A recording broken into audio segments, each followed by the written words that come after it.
And so RD is here. It finally released in mid-November.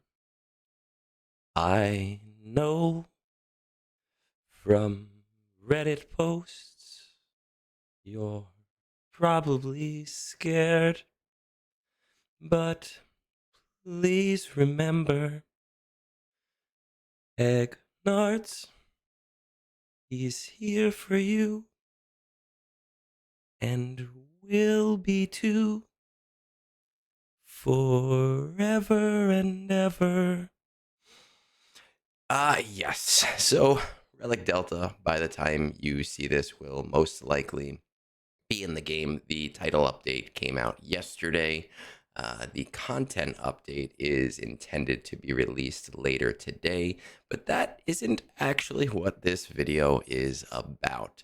More importantly, Relic 10 is coming to the game, and even more importantly, CG has decided to give all of us a free Relic 10 character with a calendar. I believe it's a 7-day calendar that will be appearing in the game after the release. Now, I don't know if it will be appearing in game, or if it will be in the web store. It'll be one of those two things.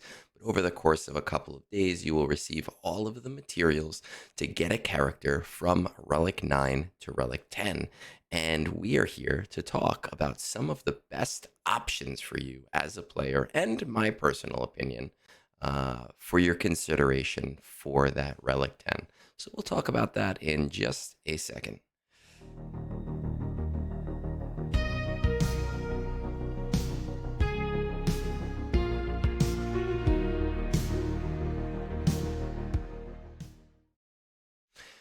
Now, when we talk about Relic 10 and getting our first free Relic 10, we are talking about the here and now. So there are going to be some players that say, hey, I'm going to keep it until a requirement comes out. And the reality is we don't know when that'll be. We don't know if the first Relic 10 requirement will be right away. We don't know if it'll be 2 years from now. I personally think that it is a waste of materials. There are also a couple of characters who might benefit from Relic 10 in the future. A character like Starkiller, for example, I do think might have some benefit of Relic 10 when the Stranger releases, or post 6 months if that team is doing really well.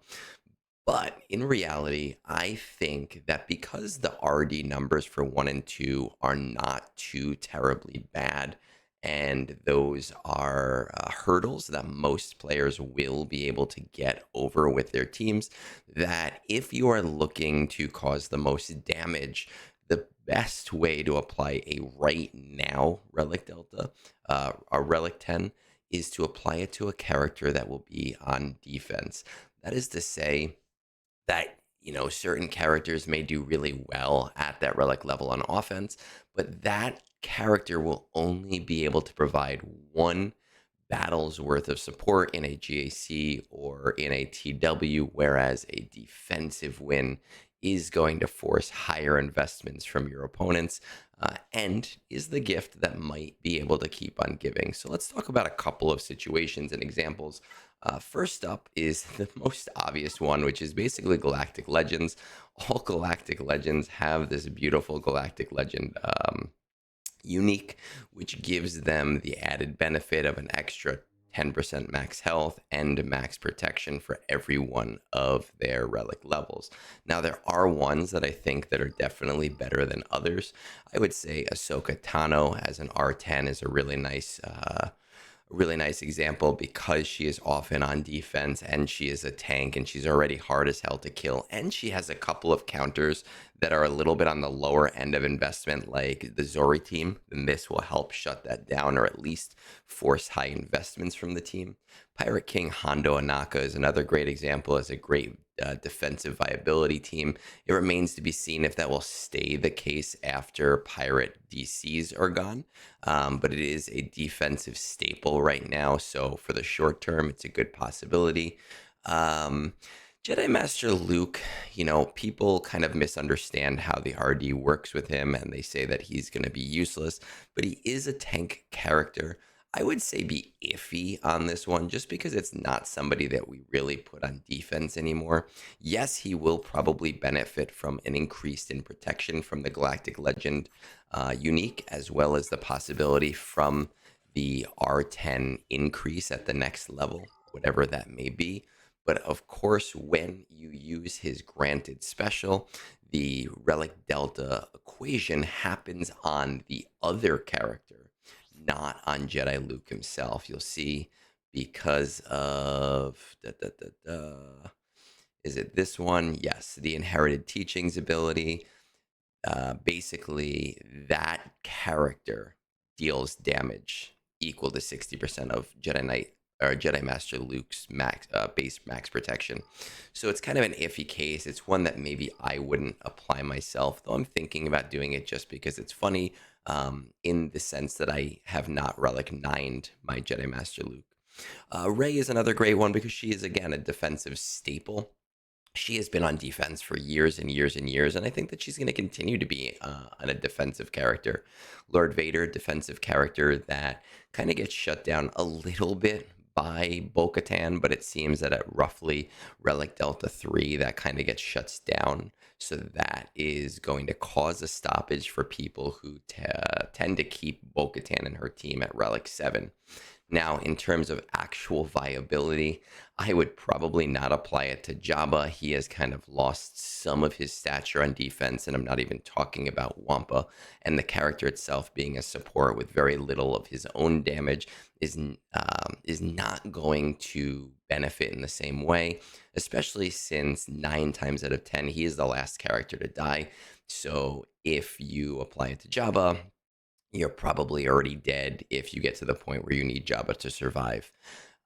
C is another character, Sith Eternal Empire, who I probably wouldn't apply it to. C has kind of fallen out of vogue. I happen to use him against Ahsoka a lot if there is no Ezra present, but that is a 50-50 shot, and I don't know if it's really worth taking that chance, honestly. Some other characters that I think would be really nice here. Jedi Knight Cal Kestis. Jedi Knight Cal has a few things going for him. Number one, that TB mission kind of sucks, right? And it's kind of iffy, and the higher the Relic Delta, the more we'll maybe get to the point where we can just auto the TB mission, which would be a huge quality of life change. But also, this is the character that you're going to tend to call with inherited teachings. So having that higher relic level is going to allow him to benefit more from your Jedi Master Luke, who is probably at Relic 8 or probably at Relic 9. So that's going to increase the damage output of that team and maybe open up some new counters. I'm not exactly sure. We'll see in the coming weeks. Ezra Bridger would also be Ezrael. Ezra Bridger Exile would also be a really great example of a character that would benefit very greatly from Relic 10, just because he is a defensive staple on both Ahsoka and Rey teams, because he is the vehicle that really makes those teams very, very difficult to get through. And a higher Relic Delta is possibly going to shift the change with those one-shots from Drogon on a Leia team, and could possibly make that counter more dicey. Now, I will say, though, that most people do have their Leia team already at Relic 8 or Relic 9, so will this make the difference that we really want it to? I'm not exactly sure. It is a character that I know, at least with the change today, I will be bringing to Relic 9. Relic 10 remains to be seen. Another really good one for the same or the opposite reason on that Leia team, having Drogon at a higher relic level is going to kind of protect him from those changes with somebody like Ezra for the future. He is the major damage dealer on a Leia team, and not having to be subjected to Relic Delta in a negative way would greatly benefit him. There are, well, actually, before I get to that, the most common other one here is going to be Darth Revan. Now, the reason that people might take Darth Revan to Relic 10 is for Leviathan and possibly bringing the speed stat up. I believe generally a relic level brings that speed stat up by 2. There are detractors to this as well. Because of the Scimitar change, it does mean that going first in a Leviathan match, it doesn't really matter. But bringing Revan to Relic 10 is possibly going to catch less qualified players when you put Leviathan on defense, and it's going to allow you to always go first in your fleet arena as long as your opponent doesn't do this, which means that you may get a couple of months of just being able to auto the battle from the very beginning. For me, that is a quality of life thing, and I really, really enjoy the idea of doing that. There are a few characters, though, that I think are traps, and I know that there are players who want to do these things, and I would really caution you against them. So, example here is Bane. I know that Bane is being isolated as a Relic 10 character for a lot of people, but like I said before, because he is an offense character and because most people already bring him to Relic 8 or to Relic 9, I do not see him being heavily negatively affected by Relic 10 at all. I believe that if you keep him at Relic 8 or if you keep him at Relic 9, you are not going to be detrimented in the counters that he's already doing. And again, because he is an attacker, you aren't really going to be seeing the same benefit as you would be seeing with a defensive character. So for the same reason, right now at least, I'm thinking Malicos is not an example of a really great character to bring to Relic 10, especially with his team partially being torn apart once the Stranger releases, and partially because he is an offensive character. I will say that mine was at Relic 8, Relic 6 for the longest time. I did recently take him to Relic 8. I do not regret that at all. He is a powerhouse. He is a beast. But all of those counters that I was finding to be a little bit iffy before, I'm finding to be much, much, much more consistent now. Let's see if we can find a couple of more that we haven't thought of here yet.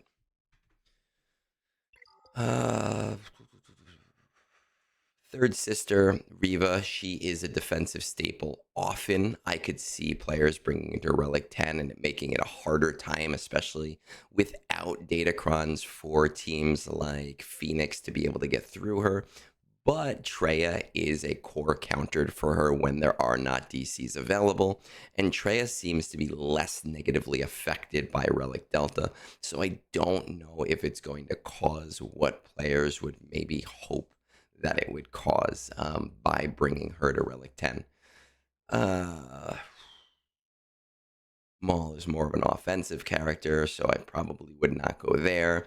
I think Ben might not be a bad idea. Again, as a defensive staple, high damage character, really keeps Rey alive. That's one that we might want to consider. Kursatan, kind of the same reason with Jabba the Hutt, not a bad idea, but with Jabba being not on defense as much as he was in the past, it's something that I would be 50-50 on.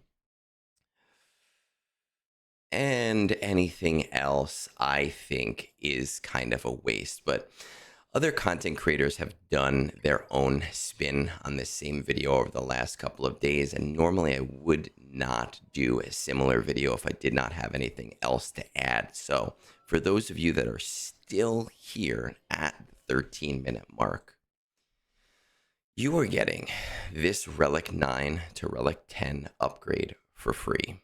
I know that I am the efficiency player. I know that I am the player that you go to when you want to know how to do things underman, when you want to know how to get the most out of your roster.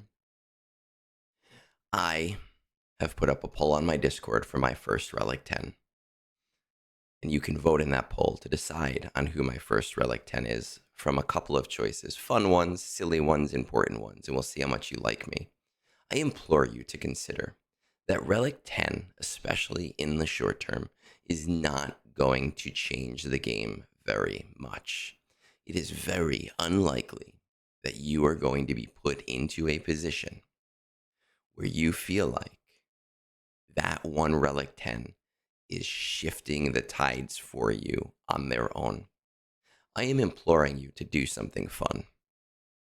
Take your favorite character, whether they are a really, really great character, whether they're a really, really shitty character, and pop that Relic 10 on somebody that you really enjoy playing, somebody that you just really love in the Star Wars universe. Have some fun with it. Now, in my poll, Jar Jar is one of those options, and that is the character that many of you know is my favorite in the game right now. Merrin is one of those options, and again, you know that Merrin was one of my first Relic 9s, and maybe she'll go to Relic 10. Um, just enjoy the process. You may not get a lot of Relic 10s if you are a free to play player or if you are a casual player. You may not, you may feel that crunch of Relic 10 over the next 6 months. I do not see this game shifting to a Relic 10 game. I do see if there is a requirement in the next, I don't know, 3 months, 4 months, whatever it is. I don't think so. But if we do see a requirement of some sort at Relic 10, that it'll be minimal, it'll be one character, and it'll be enough that even as a free to play player, you will be able to get that requirement done in a timely manner, considering the requirement plus the era plus the time afterwards for farming. I see this as an opportunity to look at your roster and say, hey, I really like this character. This is the character that brought me into the game. This is the character that I really enjoy. This is who I really wanted to farm. And instead of doing the thing that is hyper efficient for once, do the thing that'll make you enjoy the game just a little bit more. And if that is Sith Eternal Emperor, sure, do it. If it is Cup, sure, do it. If you want to take your $4.99 Clone Wars Chewie Relic 9 bundle and turn it into a Relic 10 bundle, if Clone Wars Chewie is your favorite character, then screw it. Just do it. Have fun with your Relic 10. And with that, I say, if you find my content helpful, please hit that subscribe button. Let me know that you love me as much as my dad told me that he loved me. And peace out and have a great rest of your day.